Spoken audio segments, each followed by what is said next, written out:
ഏറെക്കാലമായി ബി.ജെ.പി സംസ്ഥാന നേതൃത്വത്തോട് ഇടഞ്ഞു നിന്നിരുന്ന സന്ദീപ് വാര്യർ ഒടുവിൽ കോൺഗ്രസ് പാളയത്തിലേക്ക്. ഇന്നലെ രാത്രി എ.ഐ.സി.സി നേതൃത്വം സന്ദീപിന്റെ കോൺഗ്രസ് പ്രവേശനത്തിന് അനുമതി നൽകി. ബി.ജെ.പി ഏറെ പ്രതീക്ഷ അർപ്പിക്കുന്ന പാലക്കാട് ഉപതെരഞ്ഞെടുപ്പിൽ സന്ദീപ് വാര്യരുടെ മാറ്റം വലിയ തിരിച്ചടിയാകും. കഴിഞ്ഞ രണ്ടാഴ്ചയായി നടന്ന ചർച്ചകൾക്ക് ശേഷമാണ് സന്ദീപിന്റെ നിർണായക നീക്കം. പാലക്കാട് തെരഞ്ഞെടുപ്പിന്റെ അന്തിമഘട്ടത്തിലേക്ക് നീങ്ങവെയാണ് അപ്രതീക്ഷിത ട്വിസ്റ്റുണ്ടായത്.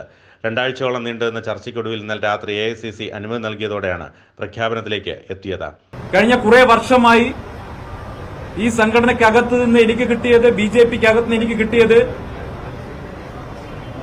അങ്ങേയറ്റത്തെ ഒറ്റപ്പെടുത്തലും വേട്ടയാടലുമാണ്.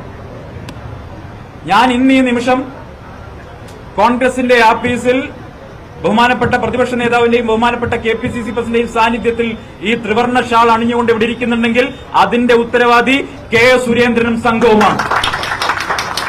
ഒരു സംശയവും ആ കാര്യത്തിൽ വേണ്ട. കേരളത്തിലെ CPIM-മായി ചേർന്ന് മുഖ്യമന്ത്രിയുമായി ചേർന്ന് നടത്തുന്ന അഡ്ജസ്റ്റ്മെന്റ് പൊളിറ്റിക്സിനെതിരെ നിലപാടെടുത്തു എന്നുള്ളതാണ് ഞാൻ ചെയ്ത കുറ്റം. കരിവന്നൂരും കൊടകരയും തമ്മിൽ പരസ്പരം വെച്ചുമാറുന്നതിനെ എതിർത്തു എന്നുള്ളതാണ് ഞാൻ ചെയ്ത കുറ്റം.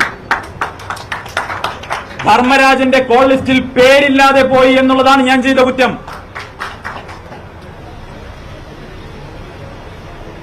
അതുകൊണ്ട് ആ കുറ്റങ്ങൾ ഒരു കുറവാണെങ്കിൽ ആ കുറവ് അംഗീകരിച്ചുകൊണ്ട് ഇനി മുതൽ സ്നേഹത്തിന്റെ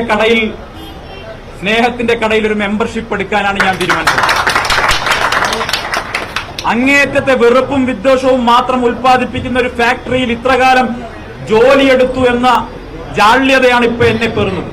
ഉപതെരഞ്ഞെടുപ്പിന്റെ നിർണായക ഘട്ടത്തിൽ നേതൃത്വത്തെ പരസ്യമായി വെല്ലുവിളിച്ച സന്ദീപ് വാര്യർ കടുത്ത പ്രതിസന്ധിയാണ് ബി.ജെ.പിക്ക് ഉണ്ടാക്കിയത്. പാലക്കാട് സീറ്റ് നിഷേധിച്ചതിനൊപ്പം പാർട്ടിയിൽ നിന്ന് നേരിടുന്ന അവഗണനയാണ് സന്ദീപിനെ കൂടുതൽ ചൊടിപ്പിച്ചത്. നേരത്തെ ചില പരാതികളുടെ പേരിൽ സന്ദീപിനെ വക്താവ് സ്ഥാനത്ത് നിന്നടക്കം ചുമതലകളിൽ നിന്നും മാറ്റിയിരുന്നു. പിന്നീട് ലോക്സഭാ തെരഞ്ഞെടുപ്പ് കാലത്ത് കെ സുരേന്ദ്രൻ തന്നെയാണ് സന്ദീപിനെ തിരികെ നേതൃനിലയിലേക്ക് എത്തിക്കാൻ മുൻകൈയെടുത്തത്.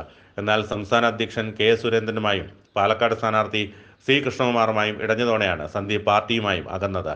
NDA കൺവെൻഷനിൽ മുതിർന്ന നേതാക്കൾക്കൊപ്പം സന്ദീപ് വാര്യർക്ക് സീറ്റ് നൽകാത്തതോടെ ആ തർക്കം മുറുകിയിരുന്നു. സന്ദീപ് അന്ന് വേദി വിടുകയും ചെയ്തിരുന്നു.